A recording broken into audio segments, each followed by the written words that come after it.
ഇടയ്ക്കിടയ്ക്ക് എടുത്ത് ചാറ് വയ്ക്കും. നല്ലതാ കൂട്ടുകാരോ കുമ്പളങ്ങ ചാറ് വെച്ചാലോ. ഉണ്ടോ?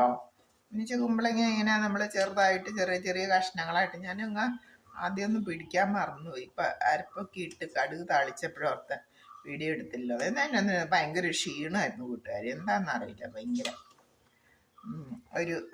ഭയങ്കര ക്ഷീണം. വേറെ പനിയും കാര്യമൊന്നുമില്ല, എന്നാലും ഒരു ക്ഷീണം. അപ്പം ഞാനിങ്ങനെ പെട്ടെന്ന് കറി വെച്ചു. അപ്പോഴേ ഓർത്തായിക്ക് ഇത്ര ആവും. ഞാനിപ്പോൾ ഒരു വലിയൊരു കുമ്പളങ്ങയായിരുന്നു, അതുകൊണ്ട് ഇച്ചിരി അധികം വെച്ചു. ഇപ്പം 2 ദിവസം ഇരുന്നാലും എല്ലാവർക്കും ഇഷ്ടമാണ് കുമ്പളങ്ങ കറി. അതുകൊണ്ട് ഞാനതങ്ങോട്ട് വെച്ച്. പിന്നെ പറ്റില്ല, ഭയങ്കര ക്ഷീണമൊക്കെ ആയതുകൊണ്ട് നാളെ ഒന്ന് റെസ്റ്റ് എടുക്കാമെന്ന് ഓർത്ത് ഇന്നിപ്പോൾ കുമ്പളങ്ങ അങ്ങ് കൂടുതൽ കറി വെക്കുകയും ചെയ്തു. അപ്പം ഇതാണേ.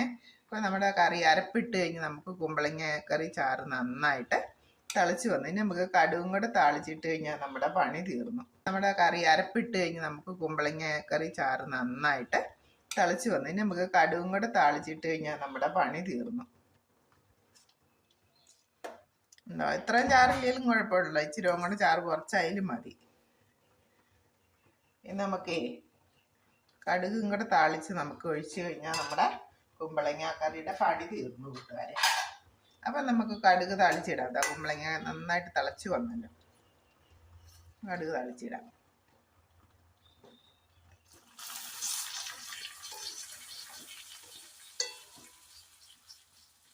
കടുക് താളിക്കാൻ ഉള്ളിയും മുളകും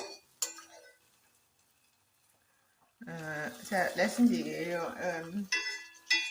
ഉലുവയും കൂടെ ചേർത്തിട്ടുണ്ട്.